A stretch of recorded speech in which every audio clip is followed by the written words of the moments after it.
Pradanto wujudku wis kaya buta mangkin mbok tindhe watu sing semene gedene Werkudara nanging Duryudana nganti jagat iki kiamat ora bakal mudhar tak enteni limpemu tak enteni lenane para Pandhawa ngendi nggon ngendi papan yen ana menungsa sing ora gelem rukun ndeglek panembahe minger ngibadahi ing kono aku sing bakal ganggu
Biro jayaning rat lebur dening pangastuti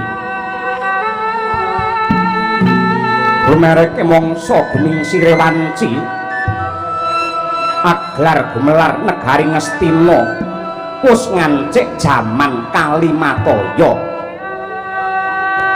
kali tegese jaman Mataya mengku swaraos obah waing jaman labet Ngastina wis ngancik sabibaring perang agung darah satwarga Pandhawa lan Kurawa ing madyane Tegal Kurusetra ingkang sinebat Bratayuda Jaya Binangun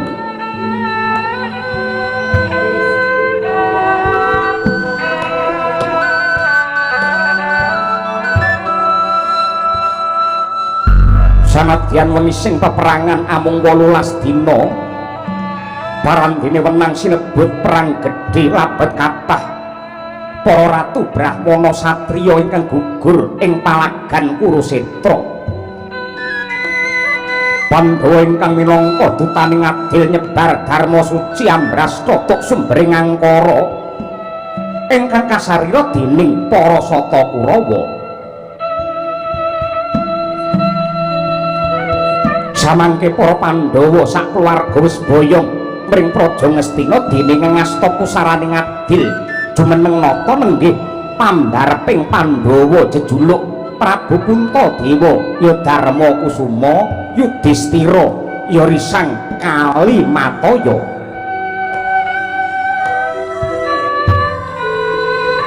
ing mangke sang nata kepareng miyos ing Siniwaka lenggahing dampar benta parandene hamung hanjeget datan mubah datan musik wadana tumungkul netra kumembeng awit rumaos gendong dosa ingkang matumpa-tumpa bungguling para Pandhawa ing Kurusetra mawa pangorbanan Ratu Satriya Dwija para pepundhen ingkang dadi korban kajayaning Pandhawa mangkono tanggap ing sasmita Larendra Ndarawati Sri Bathara Kresna miwah Nata Mandura Sang Baladewa sigra ngudi cara mrih lejare kang lagi nandhang wigena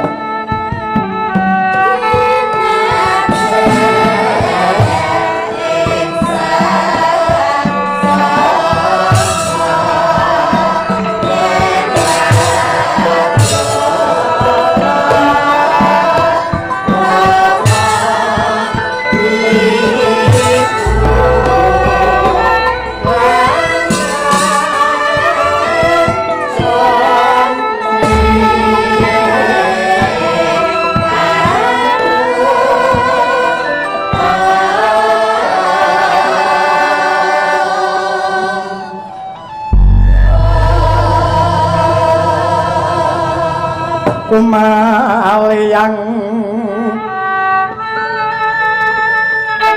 otoking katyuping angin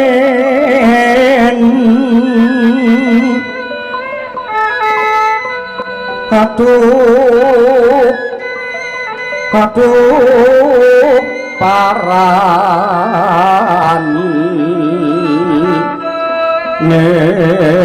ingkang pura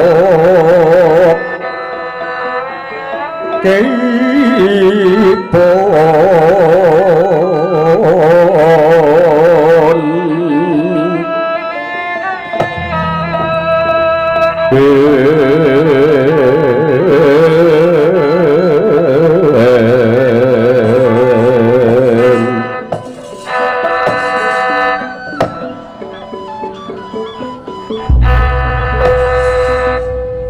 nuwun sewu Yayi Samyaji Yayi Puntadewa kadangipun kakang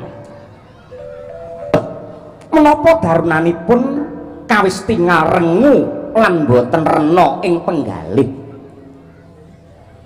Pandhawa sampun paripurna angemban dharma jejiban suci ladi dumateng keparenging Dewatadi mrastata sumbering angkara ingkang kasarira dening para Kurawa ing madyaning perang ageng Bratayuda. Nuwun sewu, Yayi Puntadewa. Menawa kinten-kinten paduka boten klentu ing patrap dene paduka namung kegubel ing rasa susah. Menawi saking pamawas kula kedahipun paduka miwah para kadang Pandhawa muji syukur dumateng purbane Hyang Agung awit pinaringan kajayan ing Bratayuda Kurawa tumpes tapis tanpa sisa dene Pandhawa wetah boten wonten ingkang pejah.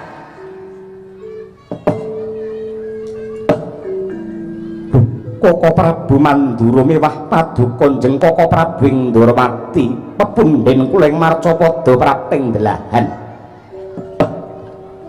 Kula rumaos kebak ing dedusan lan dados sumbering kacintrakan. Nadyan kathah ingkang mastani bilih Bratayuda menika perang suci. Nanging nyatanipun mentala kejem sarta wengis.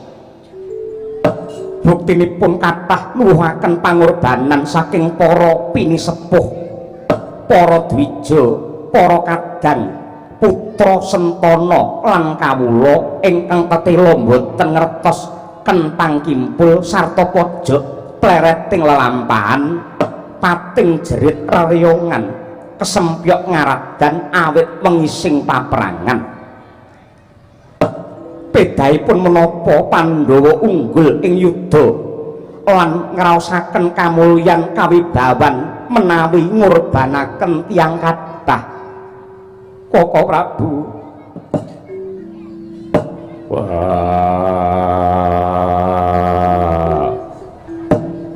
mbarep kakangku ndak jaluk kuwi aja ngeling-eling marang lelakon sing wis kepungkur. Kowe aja ngeling-eling dumadine Bratayuda. Kowe aja nangis. Sing jejeg adepmu, sing santosa batinmu. Yen kowe tansah ngrembug Bratayuda kaya ngono kuwi. Aku dadi kelingan Gatot Gatotkaca mati merga dadi korbaning paprangan. Werkudara. Werkudara. Apa? Kowe iki satriya apa bayi? Kowe kuwi satriya apa bocah? Satriya nek gembeng kaya ngono. Sing mati kuwi ora mung anakmu tok, kabeh anak Pandhawa wis entek. Para tuaku Rama Prabu Salyapati uga wis seda. Aku Rama itu kaya apa sedhiye wong tuwa kelangan anak, ning mbok aja nangis. Mergo yen kowe nangis kaya ngono kuwi, aku dadi keronto-ronto. Iki piye tek malah nular rene lho ora. Le menggak le mengi ngadine aja nangis kono malah saya gembeng kaya ngono.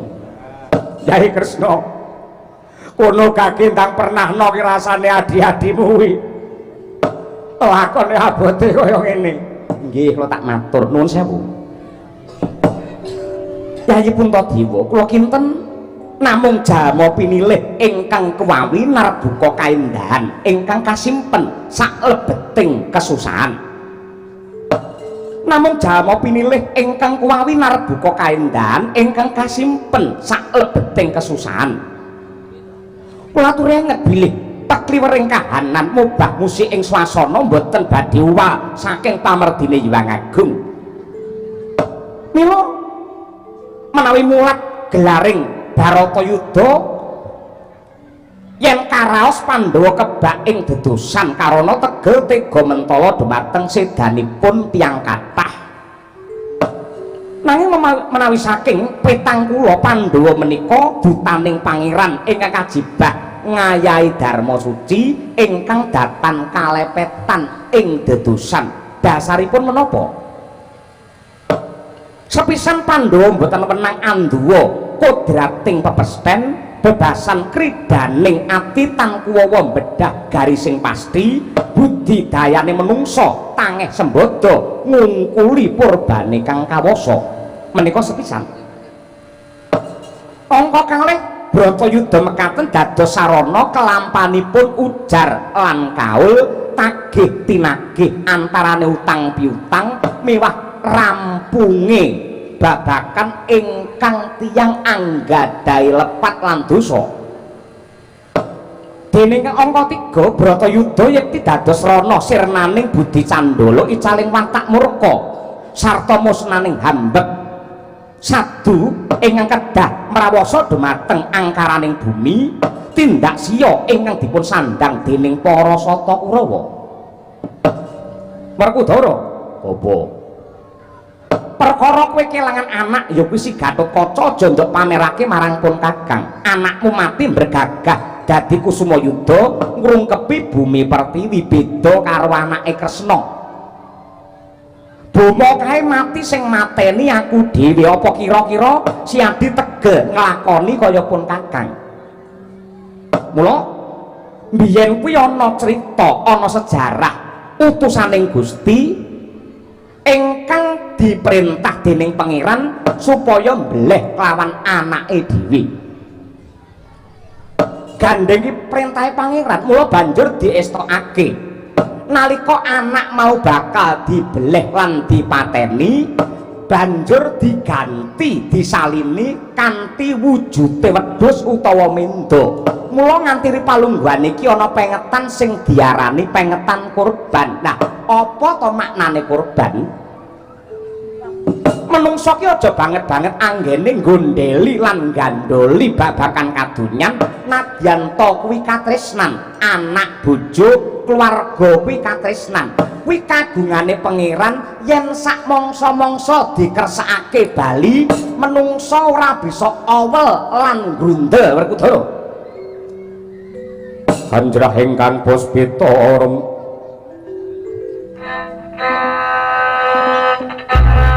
kasliring samirana ombre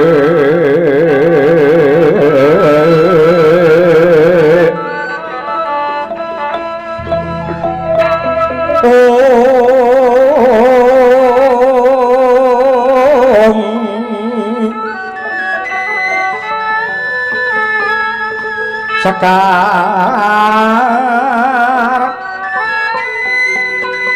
kadung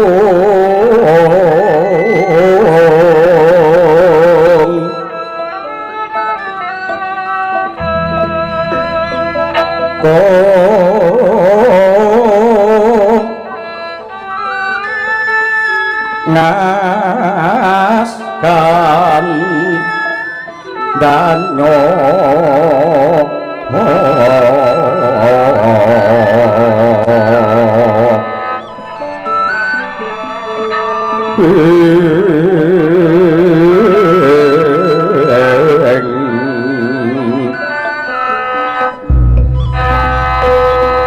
mawe karas menaning driya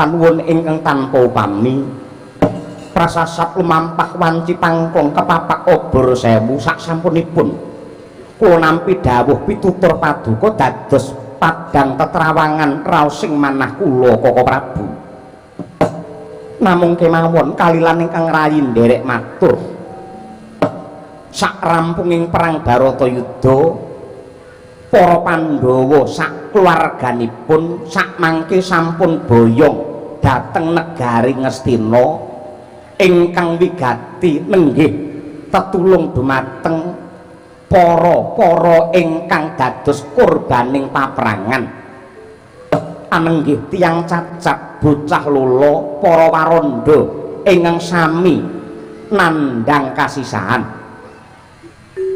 lan atur uninga bilih yayena kula lan Sadiwa dinesamangke mapan wonten ing Mandaraka ngreksa dumateng negari Mandaraka saksampunipun tinilar seda dening Rama Prabu Salyapati kula kaliyan Yayi Werkudara mapan wonten negari Ngastina mung emanipun bingung raosing manah kula wiwit Pandhawa boyong dhateng negari Ngastina Yayi Arjuna menika mboten kempal manunggal kaliyan para kadang mboten cetha wonten pundi papan dunungipun wenging driya mangu mangun kung kandhuan rimang lir-lena tanpa kanin yen tantusa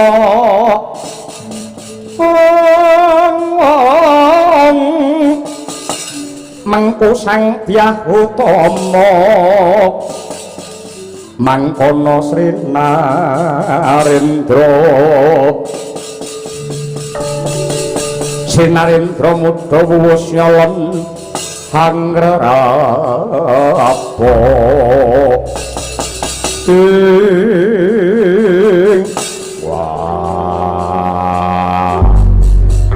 barep kakangku aja banget-banget anggenmu menggalih lungane Janaka mestine kabeh sing lenggah ning kene wis apa karo watake Janaka nalika para Pandhawa nentokake bakal boyong budhal ning negara Ngastina Janaka le mangkat dhisik dhewe mlayu banter gendring sipat kuping mergo dheweke goleki jantung atine ora ana liya kejaba randane Duryudana si Banwati aku iso ngoleh-ngolehi lan aku iso grebo ripalungguhan iki Janaka lagi mbebeki lagi gendhengi karo Banwati nuwun sewu Koko Prabu menawi bab menika babar pisan mboten kula nalar mboten kula gagas nanging atur uninga Suwargi anak kula Abimanyu anggenipun bebrayan kalian Nini Utari menika sampun anggadhahi anak lanang utawi yoga jaler ngantos ripalungguhan samangke dereng pinaringan pusaka nami sapejahipun Abimanyu kedahipun namung Janaka ingkang wenang paring pusaka nama dumateng anak Abimanyu kula wau Koko Prabu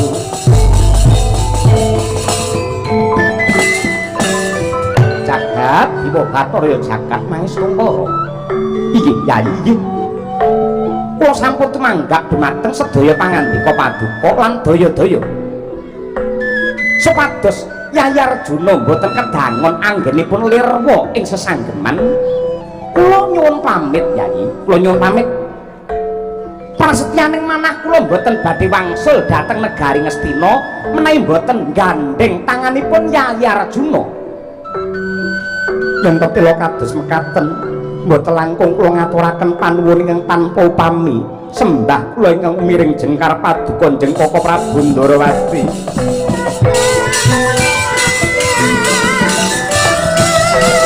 Nata Kresna lan Kandika Duh Yayi Prabu Haywa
Pala kang tuminga pacampuk samya medali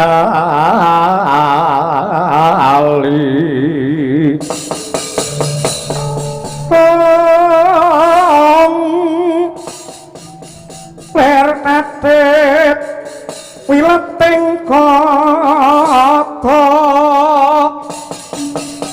teh wangkung mangonceng niti bencang sangat simijo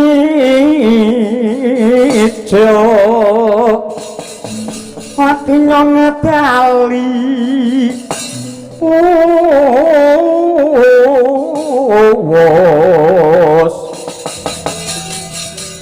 Surawila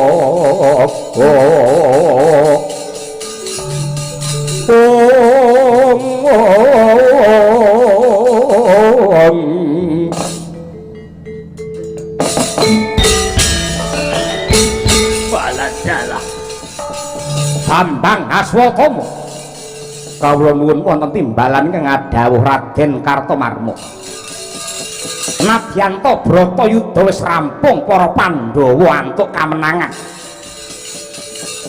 nanging nyatane Ripalungguhan iki wong Ngastina para Sata Kurawa mligine kekesete Sinuwun Prabu Duryudana urung tek resik durung tumpes tapis tanpa sisa ketitik isih ana Kartomarma kelawan kowe Bambang Swatama inggih keparingipun kados pundi nadyan kaya ngapa lan kepiye aja nganti para Pandhawa bisa ndepani negara Ngastina kabar nyebar warta rata Ripalungguhan iki Pandhawa wis boyong marang negara Ngastina nanging dinteni lenane para Pandhawa kowe anak pendhita linuwih anak macan aja nganti sing jenenge macan aja nganti anak-anak kucing aja nganti gawe wirang aja nganti gawe isin bapakmu pendhita pengpengan kowe kudu bisa ngrampungi gawe inggih Raden sampun dados sumpah tumraping manah kula mboten namung para Pandhawa nanging satriya ingkang kumawani mejahi dumateng tiyang sepuh kula nenggih pun trusta jumeneng tetep badhe gadah petang kalian Swatama dereng marem raos sing manah kula mriki dereng mocok jangganipun bagus banjur reka dayamu piye kula nggadi kadigdayan linangkung nenggih senjata cundha manik endi wujude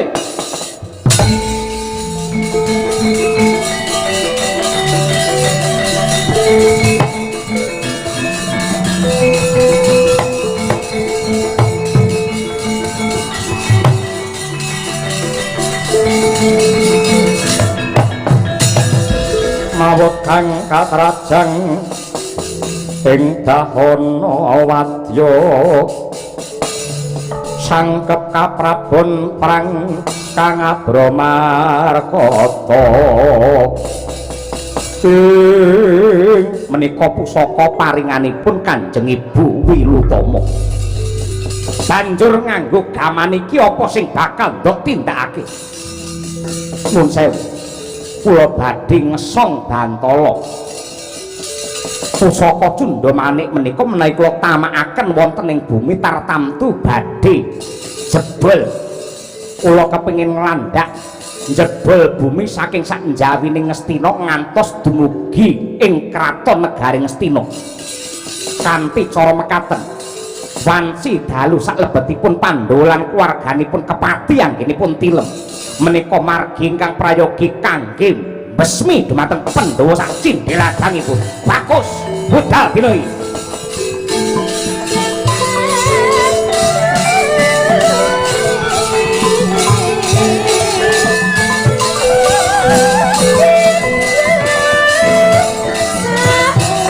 kasamuaran sena becik besok manggama karet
kusangreknaning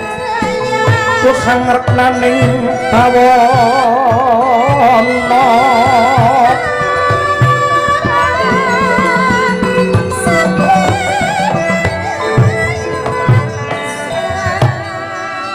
pangeran wiwit laire cabang bayi putumu iki anak Abimanyu lair lanang panjenenganmu ora pirsa lan wis uda para meh sak candra parandene durung pinaringan pusaka nama mula kang mangkono aku mbae cabang bayi Sembadra nyuwun kanthi banget lawan Pangeran Arjuna ya mung panjenenganmu ingkang trep lan wajib paring pusaka nama Pangeran. Iya.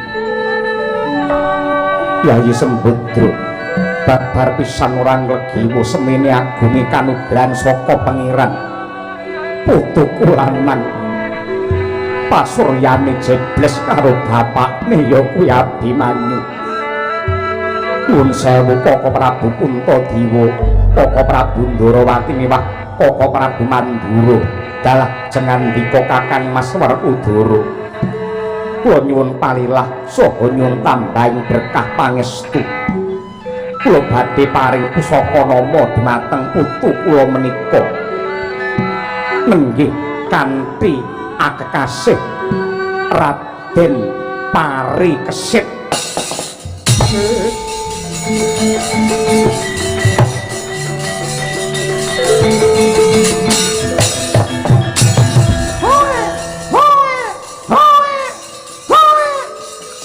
Iki kepiye bareng diwenehi jeneng tek malah budi ngayang-ngayang nangis kejret kaya mangkene.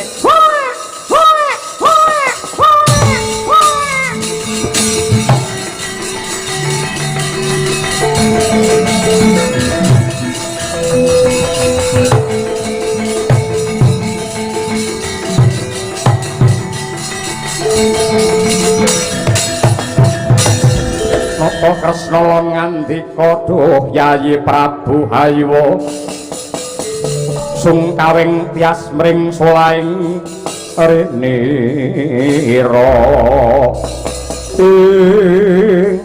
Nuwun sewu Yayi Puntadewa wonten timbalan ingkang adhawuh Koko Prabu Ndarawati.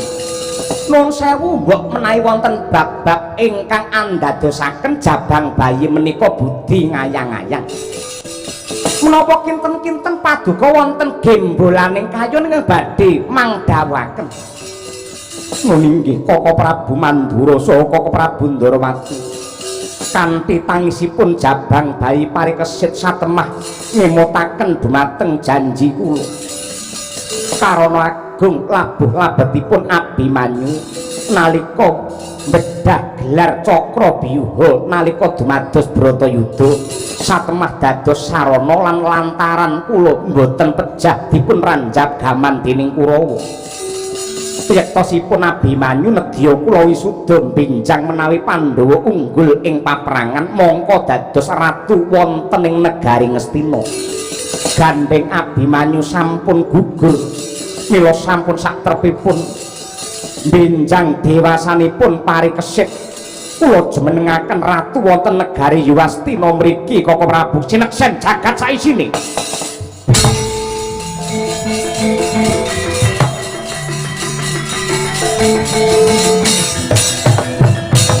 Acarita kaya mangkono ceklakep jabang bayi mandheg ngenya muwun kaya-kaya asung pemut dumateng Narendra Ngastina nenggih Sri Puntadewa ingkang meh wae kalimput riwesnya paripurna upacara paring pusaka nama mangkono para priyagung sigra muji syukur mring ngarsaning Hyang Agung dasare andungkap lingsir dalu sami nyambung rasa mring Gusti Kang Mahanasa.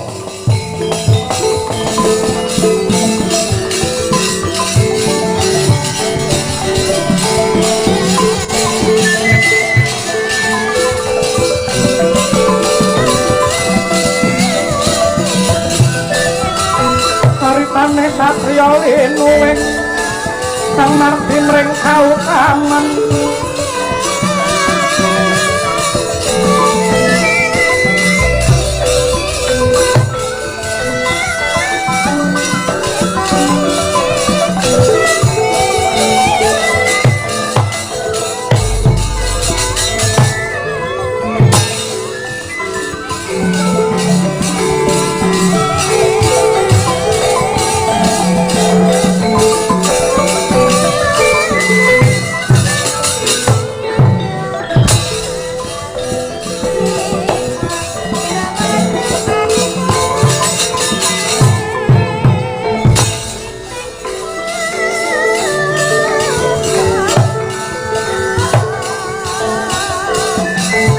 Doro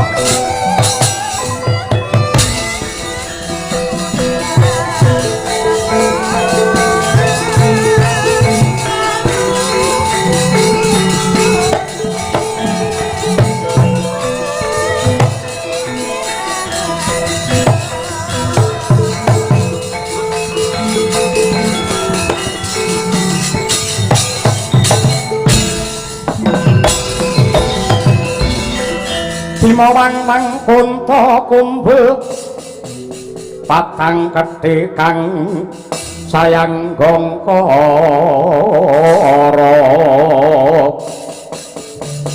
katanira mobat mabit mulat bang halingah lingo Werkudara liteng kakangku kepiye nadyan tori palungguhan iki para Pandhawa lagi bombong ing rasa rampung Bratayuda dasare antuk putu kang wis pinaringan pusaka nama ning ndak pundhut kanthi banget siadi aja lena ing kaprayitnaning lair batin saya-saya iki tengah wengi sing mbok karepake piye nyatane Kurawa wis entek tanpa sisa kowe aja ngucap ngono dhisik margake itungan ndak sawang ning Tegal Kurusetra akeh bangkene Kurawa ning aku ora manggihake ora weruh bangkene wong loro ya kuwi Kartamarma kelawan Swatama bengi iki hawane tik ora kepenak kaya mengkene mula ndak pundhut kanthi banget Siadi tetep prayekno lair batin aja nganti kepati anggenmu turu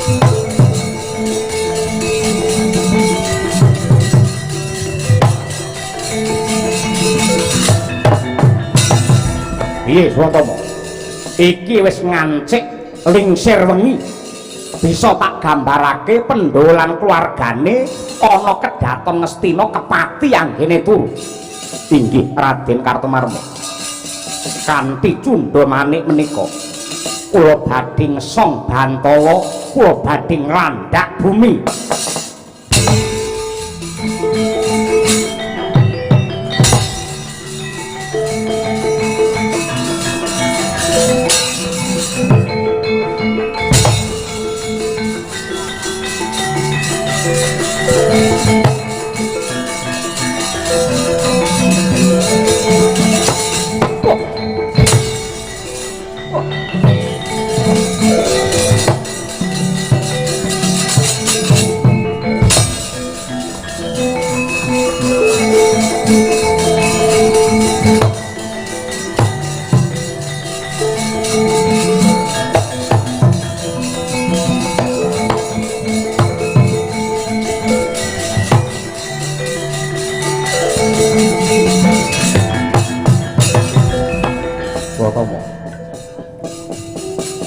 yen tak sawang iki wis mapan ana ing kedaton negara Ngastina ning ing atase wis tengah wengi kaya mengkene parandene diyan isih kencar-kencar isih gayeng gumarenggeng para pendolan keluargane anggene nindakake puji dikir ngucapake kidung suci lan mantra rahayu tangeh lamun aku karo kowe bisa mateni pendolan keluargane yen kabeh isih melek Watri pinarak ingkang prayogi Raden kula badhe namakaken Kemayan Wewe Putih Begonando tartantu sedaya mapan wonten kedaton badhe kepati anggenipun tilem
kang dadi panyawang iki anak Puntadewa sing jenenge Pancawala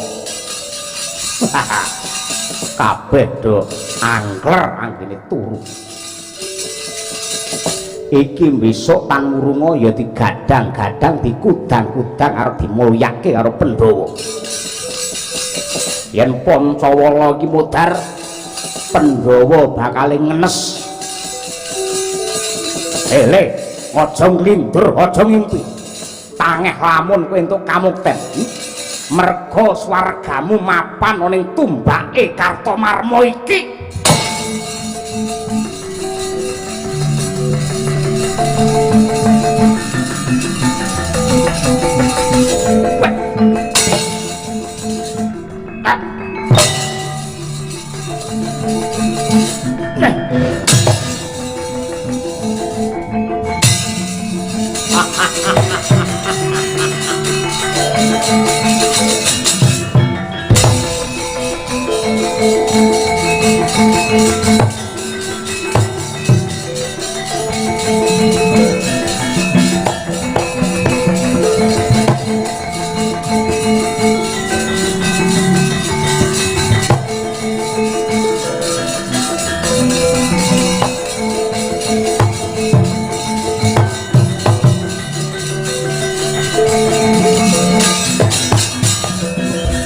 Langit kelap-kelap katon lirkin sanging alis risang mawe kandrung sabarang kadulu ukir moyak mayik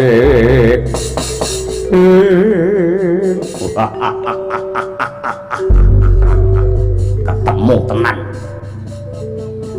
ya iki sing nyedani wong tuaku Resi Durna pocok janggane nggih bal-balan terus to Jumena Satya Pancala melu golek pengayoman ning Ngastina utang wirang nyaur wirang pangpati nyaur pati iki sing bakal swatama ngontapke nyawamu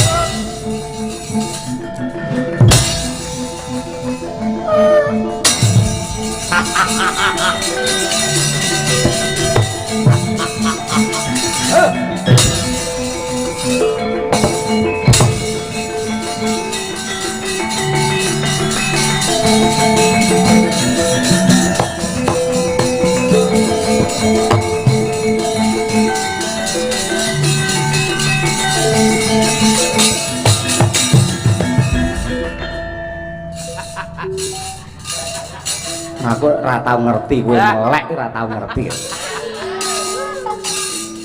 Dagelan elek Petruk karo Bagong. Oh. Bongko tenan. Duduk karepe dhewe kowe wani murang toto mlebu kene. Jangkrik bae nglintur. Nglinture ngegeti maling ora. Petruk karo Bagong rambut jaji. Dudu kowe wis tak goleki.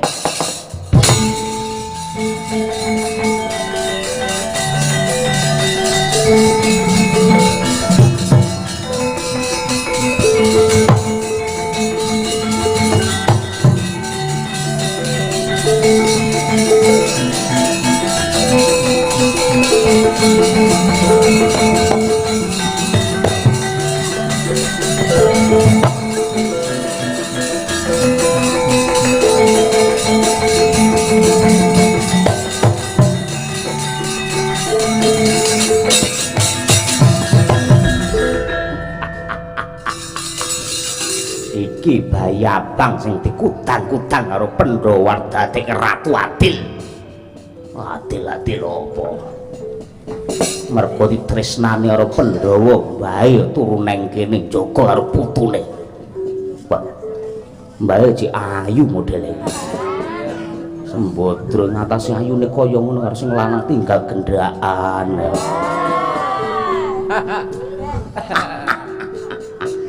Kowe calone Ratu Ngastina ning kuwi ngimpi tangeh lakon.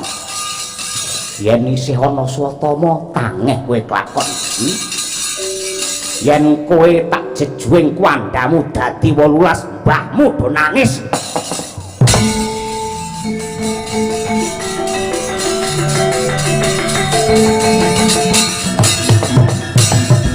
Kacarita kaya mangkono. Nadyan to den ancam den incim pejahe nenggih jabang bayi parikesit parandene babar pisan boten nangis malah guyu lakak-lakak kronca-kronca kang suku nanging elok ing kahanan jabang bayi parikesit ingkang tinenggan pusaka madukara kekalih kagunganira ingkang eyang nenggih Sang Raden Arjuna Gres Kyai Pulanggeni saha jemparing Kyai Pasopati mangkono den pancal dening sukunira jabang bayi parikesit pusaka kalih kala wau mencelat Pasopati ngenani dadane swatama dadi lan patine ewadene Kyai Pulanggeni mencelat ngenani jantunge para Sembadra dadi lan sedane.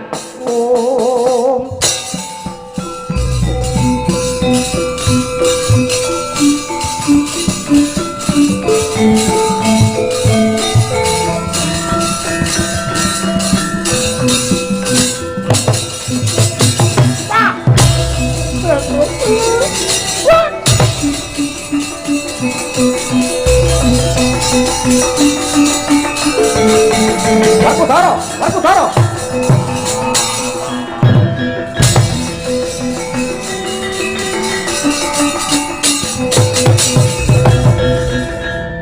Bojoku Sembadra.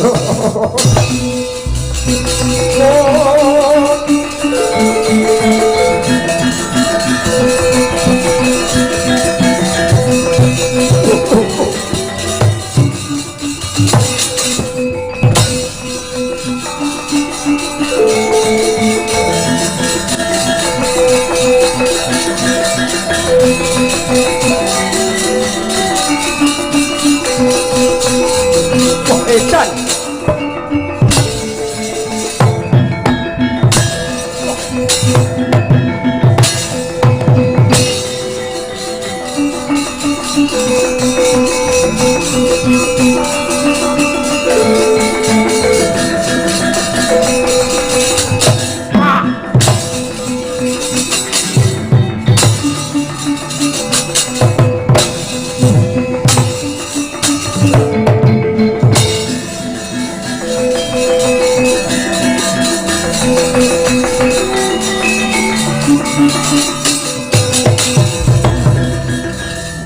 Srikandhi mati. Dara.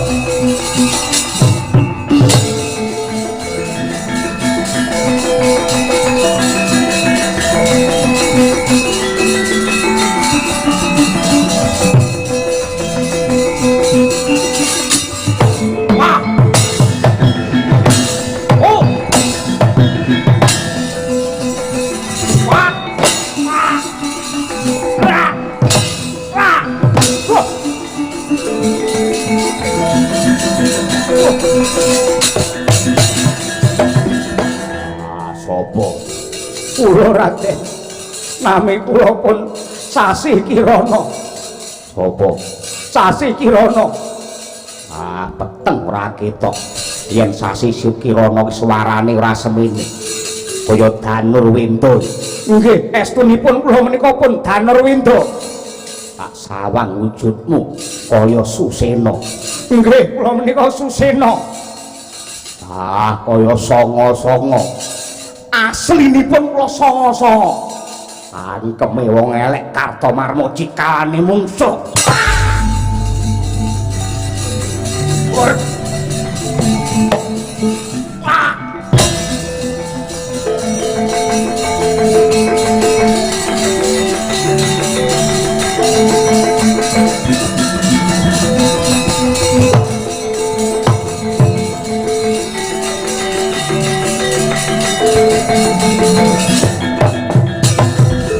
Kala narepa Kresna tan tulus hanyakra ring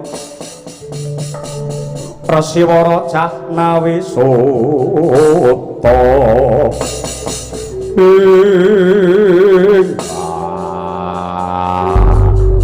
tengah wengi malah geger akeh Rajapati. Pun kakang mau lak wis kandha to sing waspada sing prayitna merga cikalane mungsuh isih ana.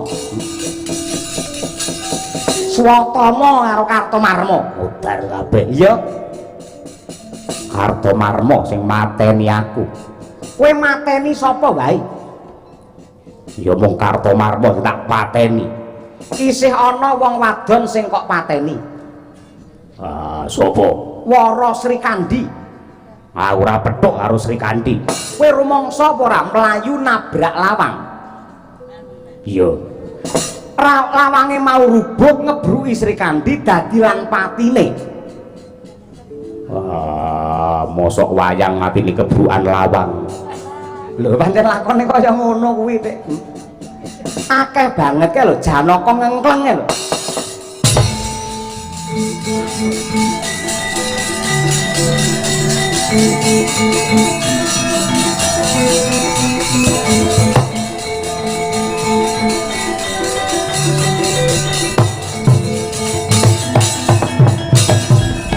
Punapa ta mirah ingsun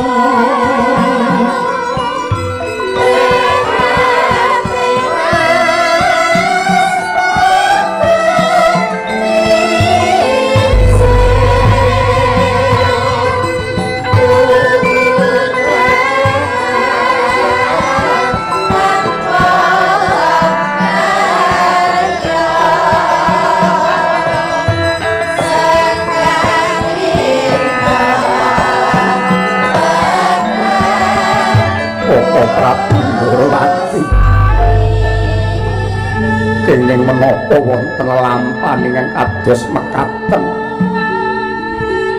ajur umur manah kula remuk-remku batos kula bojo kula kekalih Sembadra kaliyan Srikandhi pejah menika lapor menapa dene paitipun kados mekaten Boko Pati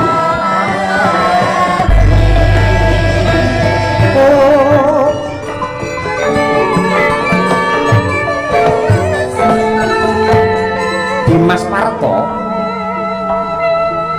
sing jeneng lelakon mono adile mung disandhang yektine dumadine kabeh prastawa ing jagat raya iki mung manut karo karmane menungsa iki Siadi mara gage ndak kanthi ngorak-arik nalarmu ngolak-alik rasamu ngemut-emut karo lelakon nalika Siadi madeg dadi cipta wening ana ing guwa Mintaraga ing Gunung Indrakila. Ya merga saka gedhene kasutapanmu satemah dewa paring kanugrahan prawan Siadi apa wae kang dadi panyuwunmu mesti bakal dikabulake karo dewa. Siadi sepisan nyuwun apa? Kula nyuwun supados para Pandhawa unggul ing perang Bratayuda. Angka loro supados kula sakadang Pandhawa pinardawa ing kamulyan pinaringan panjang yuswa. Liyane kuwi boten wonten. Kowe ora njaluk karo dewa bab keslametane bojomu karo anakmu. Sing kok pikir wong awakmu dhewe men kowe dadi satriya sekti, satriya mulya menang ning Bratayuda dawa umurmu ning ora tau ndongakne karo bojomu karo anakmu. Mula raneh ramukal anakmu ae Abimanyu Irawan. Klebu bojomu sakloron Sembadra karo Srikandi ora lono uripe. Merga ora kok dongake mongko dongamu nalika semana mesti dijabahi karo para dewa. Yen lakone dadi kaya ngene iki sing kleru sapa? Kowe wis tuwek. Wis duwe putu. Kowe golek bojo kaya Sembadra ni ning ndi ayo? Golek bojo kaya Srikandi sing lincahe kaya ngono, Sembadra sing sabar legawa kaya ngono ki ning ndi ayo? Ning donya ora genep loro. Ning kowe malah gendengi karo Banowati kowe. Yen lakone kaya ngene sing salah sapa? Sampun. Sampun kula ingkang salah. Oh.